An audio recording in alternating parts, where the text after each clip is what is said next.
सके। अरे इन खुशी की आंखों में आंसू की भी जगह रखना, क्योंकि बुरे जमाने कभी वफा के घर नहीं आते।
सभी को मैं हाथों का प्रणाम करता हूँ।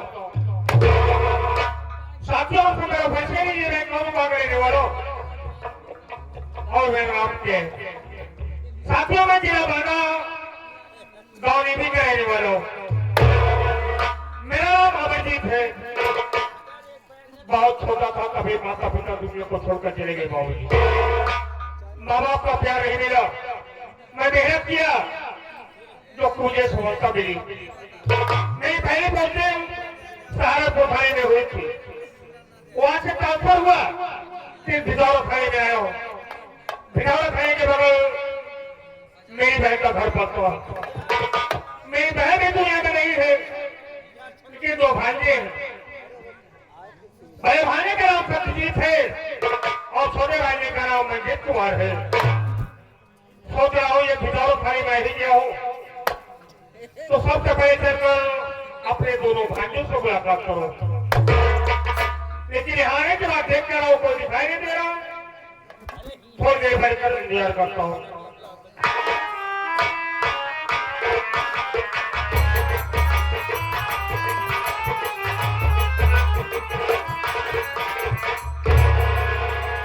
जय हिंदू सर। जय हिंदू क्या है? वो क्या कहते हैं सर? जय हिंद बोलते हैं। जय हिंद। नाम क्या है तुम्हारा? मेरा नाम? तुम्हारा नाम पूछ रहा हूँ। मेरा नाम से राम भद्र चौकीदार का नाम जाना करते हैं सर। लोग तुम्हें राम भद्र चौकीदार बोलते हैं? जी सर। कितने दिन चौकीदारी कर रहे हो? 50 साल से। 50 साल ऐसे हो गया? जी सर।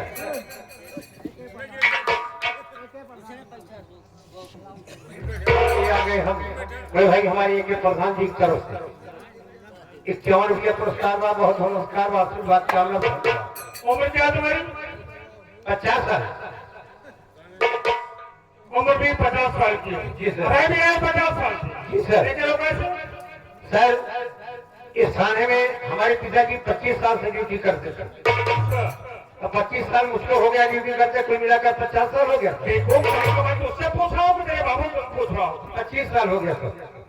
तुम्हें तुम्हें मालूम होना चाहिए इसके पहले मैं सहारनपुर थाने में था। तो सर वहां से ट्रांसफर हुआ फिर भिखारा थाने में आया हूँ। भिखारा थाने के बगल मेरी बहन का घर पड़ता है। मेरी बहन तो दुनिया में नहीं है, लेकिन दो भांजे हैं। दो भांजे? जी हाँ। बड़े भांजे का नाम सत्यजीत है और छोटे भांजे का नाम मंजीत कुमार है। सोच रहा हूँ यही कि भिखारा थाने में तो सबसे पहले चलकर अपने दोनों भांजों से मुलाकात करो। आओ देरी मत करो, इस वक्त चलिए सर। आओ।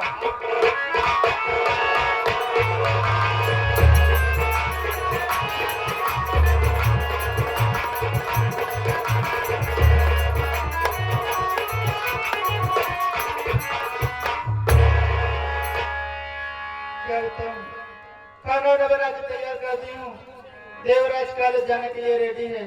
चल रहे थोड़ी देर बैठते हूँ, आ जाएगा देवर तो कॉलेज जाने के लिए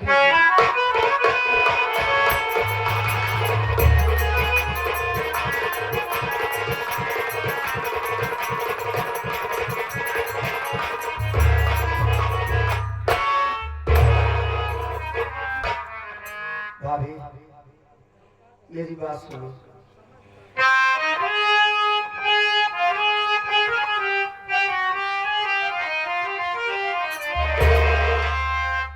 जा रहा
आज मैं जा रहा हूँ, मुझे आशीर्वाद दो, मैं सदा खुशहाल रहूं भाभी।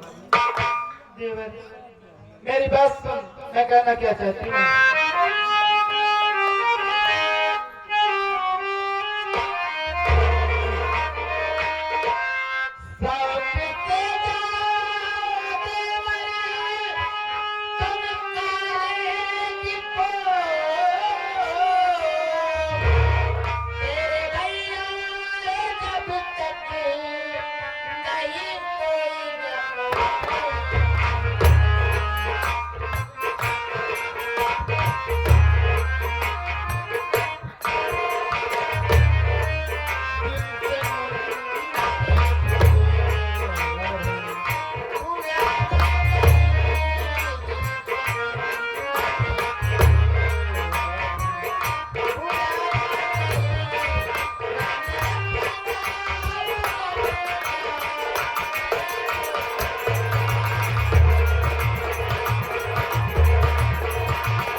रही बात ये घर में हमका दिक्कत हो क्या, तो जब तक गोरे भैया आए घर में हमका कोनो बात की दिक्कत, कोनो बात की परेशानी यहाँ नहीं। और एक बात जरूर ध्यान रखा देवर, कॉलेज का एक बात अपने भतीजा की और भाभी माँ की भूल न जा देवर। भाभी तुझे कैसे भूल सकता हूँ, मुझे को कैसे भूल सकता हूँ। भाभी मुझे आशीर्वाद दो, मैं चलता हूँ भाभी।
आपका आशीर्वाद देते पहुंचते मन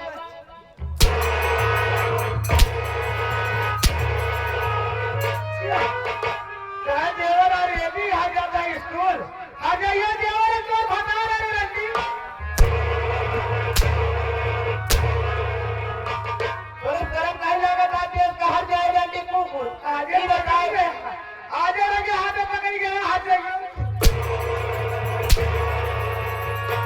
काय रंगे हाथ पकड़े अरे काय रंगे हाथ पकड़े तुम्हारा अगर बोले तो जवाब छीन के तेरे हाथे में रख दे कई बार के बाद ठीक मेरे पहले तो देखो लास्ट में मैं घर की इज्जत के ख्याल आई ना ये तो का करे हां मेरे कहा जाए रंडी आपका इज्जत सिखावे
ये जानने से पहले कुछ और सोच समझ लिया होता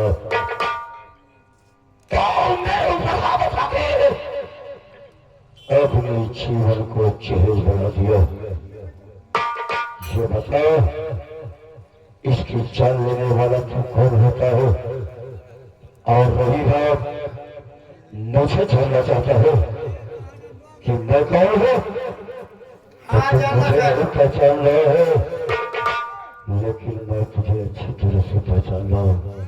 मेरी जानकारी लेना चाहता है तो ये जो तुम्हारी माँ नहीं अपनी माँ से पूछ, मेरे पीछे में सारी जानकारी तुझको मिल जाएगी। पूछता क्यों ये कौन है मेरे घर है? तो मैंने खाता है क्या है ना? कौन है? तार मामा मार भैया भगत गाड़ू हो। तो जवानी पास हो गया। ये मेरे मामा है। क्या रे? इसके पहले तो कभी नहीं देखा। देखना हमने सब माइक देखा था कहाँ देखा भगत गाड़ू। पहली बार देखा। ये पढ़ा लिखा था तू? ऐसे हाथ उठा नहीं सकते। क्या भैया? अरे मामा है यार। मामा सारे तू अरे बोलना सिर्फ साले लंबो मामा साहब ने मामा साहब कहते हैं। मामा साहब उसे मामा काफी दिन बाद आई है, लेकिन 14 जनवरी लिखत रहे हम कहीं लड़ुआ उड़ुआ चौका लेकिन नहीं चौबे भैया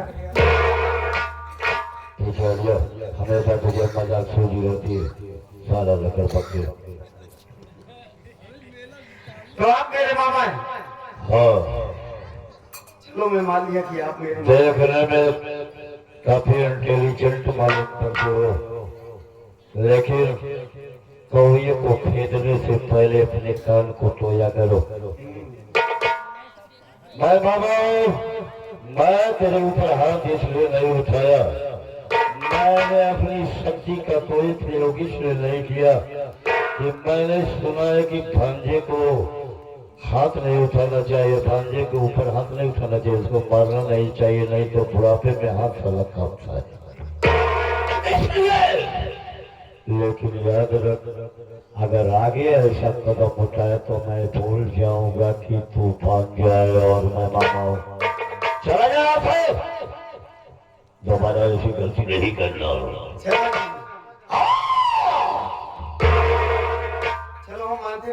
लीजिए मामा। क्या यही शिक्षा दी अपनी बहन को कि घर में बच्चों को नजायज मारे, सताए, डांटे, गालियां दे, जब मर्जी करे तब खाना न दे? कैसी खाओ? ये बोलने से पहले सोच लिया होता कि आखिर ये बहन किसकी है। मारगल जादूगर की बहन है। ये इस घर की मालकन है और तुम लोग इस घर के बच्चे हो। तो बड़े बनने की कोशिश न करो। जो करेंगे, जैसा करेंगे वो ठीक करेगी। इसके बीच में कोई तकराजी दोबारा नहीं करना, ये सोच ले, वरना ये सोच ले कि घर को शमशान बना दोगे। मेरे घर को शमशान बना दो? क्या समझ समझ लो।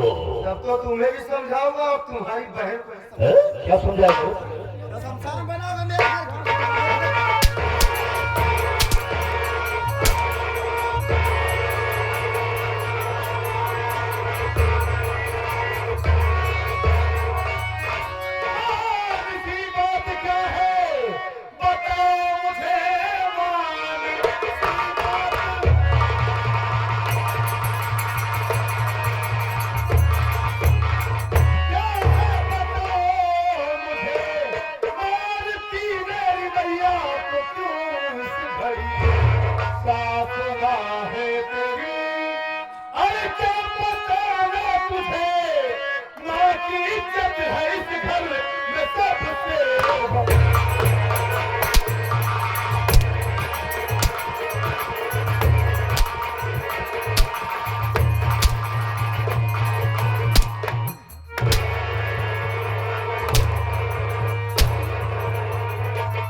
क्यों रे हरामजादी, क्या कर रही है? क्या कर रही है? बहू का मतलब यही होता है, यही सभ्यता होती है बहू की कि सास का गला दबाया जाए, उन्हें जान से मारा जाए। राजू पापा, हाँ, आप बिल्कुल ठीक टाइम पे आए हो। ठीक टाइम पे जानना आया। चाहते हो कि सासू माँ को किस लिए मारे हैं? किस लिए मार रहे ये हैं? हमारा कॉलेज जाने के लिए रेडी था। मैं इसे आशीर्वाद दे रही थी, इतने में सासू माँ आई, हम दोनों से लड़ने लगी, झगड़ने लगी, झूठा इल्जाम लगाने लगी, इसलिए आज मजबूर होकर उनके ऊपर हाथ उठाया। मजबूर हो गई? मजबूर हो गई मतलब तेरी सासू माँ का दिमाग काम नहीं कर रहा है? दिमाग नहीं, हाँ। अपना घर बर्बाद करने पे लग गए हैं। फालतू में तुझसे लड़ाई झगड़ा करने लगेगा। हरामखोर, पहली बात तो तेरी औकात कैसे हुई? मान लिया कि नहीं मानेगा, तुझे कुछ कह ही दिया था तो मैं तेरा पति हूँ। जब तेरे पास आता तो मुझसे बता दी कि सुनिए आपकी माँ हमें परेशान कर रही है, हमें सताती है, अपनी माँ को समझा दीजिए। तो मैं अपनी माँ से बात करता ना। इतना मौका नहीं मिला, आने से पहले ही घर की चौधराइन बन गई थी, फैसला सुनाने लगी। हरामखोर,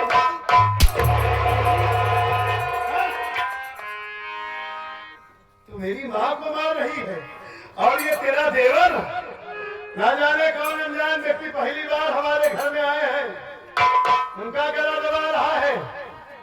ऐसी ही परवरिश कर रही इसकी, ऐसा ही संस्कार दे रही इसे। पहले आप सासू माँ से पूछ लीजिए आखिर बात क्या है। जरूर पूछूंगा सासू माँ से तुम्हारी, पहले इनसे तो मिलूं महाशय से। क्यों बे? क्या हो जाता है तुझे? अचानक पागल हो जाता है? घर आए हुए मेहमान के साथ ऐसा ही सलूक किया जाता है? लिखा रहता है कि अतिथि भव, आए हुआ मेहमान भगवान के स्वरूप होता है, भगवान के समान होता है। इतना बेअदब हो गया है तू, इतना निर्लज हो गया है कि उन्हें जान से मार रहा था। यही है तेरा अदब-ए-हाथ, हरामखोर नजारा।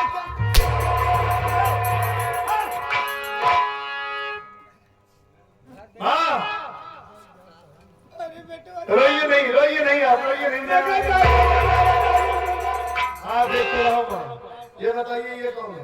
बिटवा सत्यजीत। आज इन्हें मंजीत मार रहा है। ये तार बाबा मार भैया बिटवा सत्यजीत हो। ये हमारे मामा जी हैं। हाँ भैया सत्यजीत। अच्छा मामा जी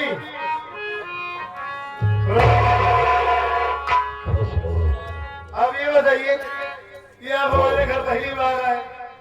हाँ तो आपने क्या कह दिया आते ही जो ये मंजीत आपको जान से मारने लगा? आपसे क्या गलती हो गई? हम ये नहीं जानते थे कि किसी का जान बचाना भी एक जुर्म और एक अधर्म का काम होता है। खुलकर बताइए, पहली बात पूछिए हुआ क्या? हुआ ये हाँ कि मैं जब यहाँ पर पहुँचा तो ये दोनों मिल करके इसके गले में फांसी का फंदा लगा करके इसकी जान ले रहे थे। अगर मैं 2 मिनट नहीं पहुँचता तो इन दोनों ने मिल करके इसका काम तमाम कर दिया होता। मतलब ये पहुँच करके इन दोनों के हाथों से इसे बचा लिया। बस यही मेरी गलती है। ये दोनों मेरे ऊपर भी कर रहे हैं, मेरे गले में फांसी का फंदा लगा के मुझे मार रहे हैं। उसके काले ढांचा समझ करके मजबूर पे हाथ नहीं उठा रहा था। मामा जी गुस्से को शांत कीजिए। मगर ये लोग मेरी माँ को मार रहे थे। आपने बचाया छुड़ाने की कोशिश की तो ये आपको भी मारने लगे। ठीक है ये नादान है ना समझ है। और बगैर जाने समझे आपके ऊपर हाथ उठा दिया, इससे गलती हो गई। इसकी तरफ से मैं आपसे माफी मांगता हूँ, माफ कर दीजिए। और बैठिए। बीच बाजार में जूता मारे और गले में हाथ उठाए।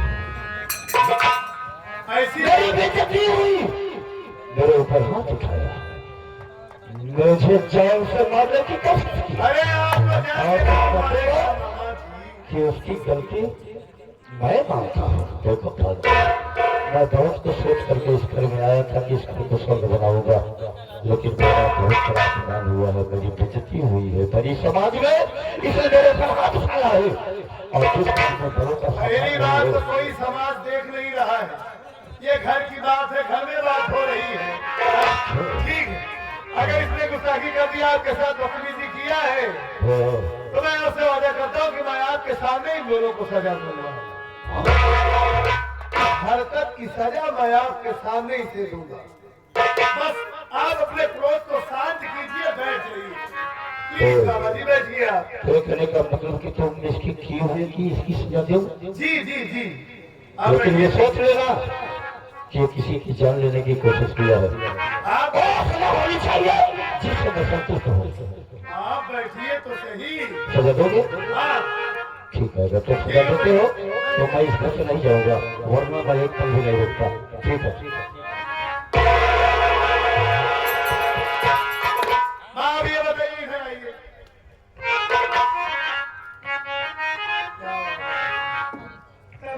आप जो बहू आज तक आपको कभी पलट कर जवाब नहीं दी, कभी आपसे उसी आवाज में बात नहीं की, हमेशा आपको माची माची लगी रहती है, वही बहू आज आपको जान से मारने पर तुली है।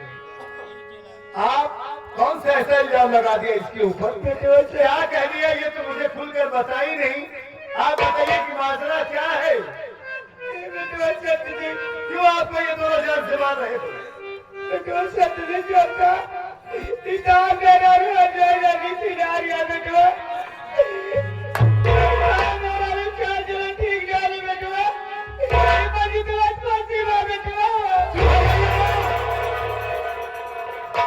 आपका दिमाग काम नहीं कर रहा है और आपकी आंखें कमजोर हो गई है। मान लिया कि मानसी आपसे बदतमीजी और मंजीत से भी बदतमीजी हो गई, लेकिन आप इतना घिनौना इल्जाम लगा रही है मानसी के ऊपर, और हमारे भाई के ऊपर इतना गंदा इल्जाम लगा रही है आप। वो हमारा भाई नहीं, लक्ष्मण है, हमारा बेटा है, और मानसी हमारी पत्नी नहीं, हमारी जिंदगी है, देवी है, वो लक्ष्मी है। जैसे मैं अपने भाई को अपना बेटा समझता हूँ, वैसे हमारी पत्नी भी हमारे भाई को अपना बेटा समझती है, और हमारा मंजीत भी मानसी को भाभी नहीं बल्कि माँ समझता है। वो बेटा सत्य जी समझ नहीं आ रही आपको? कभी विश्वास ना होता बेटा कैसे विश्वास करूं भाई, कैसे विश्वास करूं? अब सही कहानी बेटा बल्कि तेरे मुंह मार लगी कसम कभी ताने रो जाए वाली सिनारी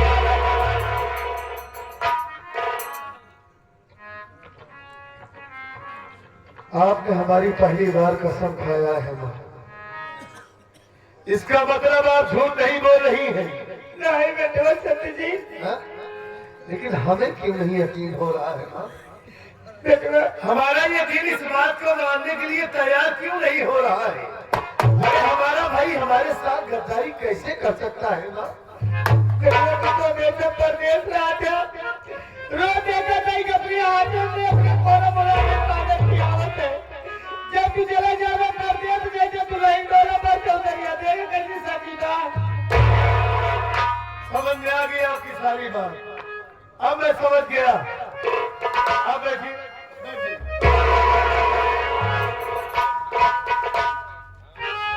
तो बात ये है, हाँ? ये बात है तभी तो मैं इसे मार रहा हूं तो तुझे तकलीफ हो रही है। वही तो मैं समझ नहीं पाया कि आखिर बात क्या है, ये क्यों मचाने की कोशिश कर रहा है। और वहां कहीं में इसे देखो, ऐसे सजी है हराम जाती कि जैसे कोई नई नवेली दुल्हन आज ही अपने ससुराल आई। पति नहीं है घर में फिर भी इतनी सजावट।